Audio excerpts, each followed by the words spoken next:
Please ভাই, ভিডিওটা 1 মিনিটের জন্য দেখে যান।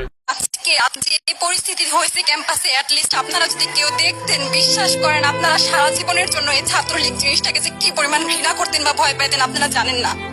এরা আমাদের সামনে রড দিয়ে পিটায়া, ছেলেগুলারে রড দিয়ে পিটায়া একদম মাথা মরা করে ফেলছে। তারা এসে আমাদের পেছনে লুকাইছে, আমাদের বোরকার পেছনে, আমাদের ওড়নার পেছনে লুকায় বলে, আপু আমাদের একটু লুকায় রাখেন, আমাদের ওরা মাইরা ফেলবে, আমাদের বাঁচান আপু বাঁচান। আমরা তাদের ওড়না দিয়ে বোরকা দিয়ে লুকায় রাখছি, সেইখান থেকে আমাদের ধাক্কা দিয়ে ফেলে দিয়ে তাদের বের করে আবার মাথায় রড দিয়ে মারছে।